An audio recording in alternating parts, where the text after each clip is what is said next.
यह रहा इस हिस्से का भावनात्मक और अर्थपूर्ण अनुवाद, आसान शब्दों में, भावनाओं के साथ।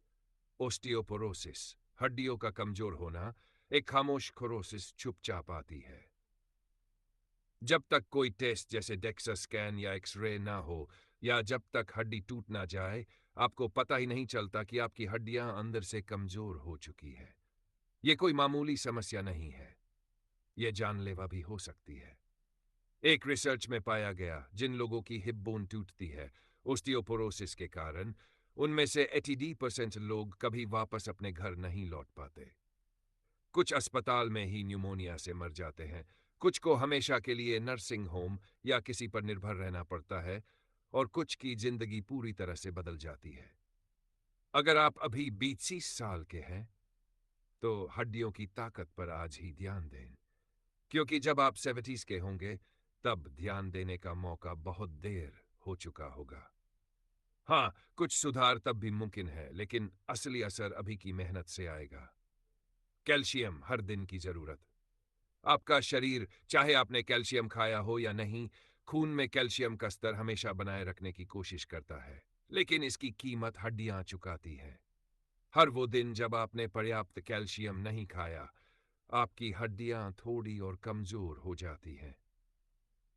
Recommended कैल्शियम मात्रा रोजाना 30 मिलीग्राम, 19 से 35 साल 60 मिलीग्राम, 20 साल के बाद महिलाओं के लिए 1200 मिलीग्राम, 70 साल के बाद सभी के लिए 1200 मिलीग्राम। लेकिन सिर्फ कैल्शियम काफी नहीं है, विटामिन डी बहुत जरूरी है, वरना जो कैल्शियम खा रहे हैं वो शरीर में अब्जॉर्ब नहीं होगा। हॉर्मोन्स कैसे कैल्शियम बैलेंस करते हैं?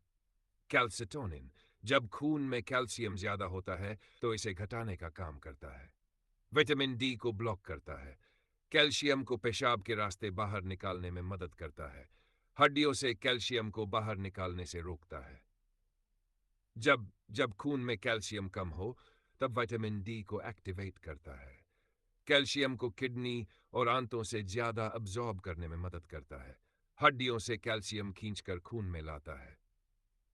फॉस्फोरस, हड्डियों का छुपा हुआ साथी, शरीर का दूसरा सबसे ज्यादा पाया जाने वाला खनिज। हड्डियों और दांतों के मिनरल हाइड्रोक्सी एपेटाइट में इसका मुख्य रोल होता है। डीएनए और आरएनए दोनों में होता है, एटीपी ऊर्जा बनाने के लिए जरूरी है। लिपिड्स का ट्रांसपोर्ट सेल मेम्ब्रेन का हिस्सा भी है, लेकिन इसकी कमी की संभावना कम है, क्योंकि जो व्यक्ति पर्याप्त प्रोटीन खाता है उसे आमतौर पर फॉस्फोरस की कमी नहीं होती। ओवरडोज की चेतावनी। लिवर बहुत पोषक होता है, लेकिन अगर बहुत ज्यादा खाया जाए 9 सप्ताह से अधिक, तो फॉस्फोरस बहुत ज्यादा हो सकता है, जिससे शरीर पर नकारात्मक असर पड़ सकता है। अगर आप चाहें, मैं इसका एक माइंड मैप, पीडीएफ नोट्स या स्लाइड्स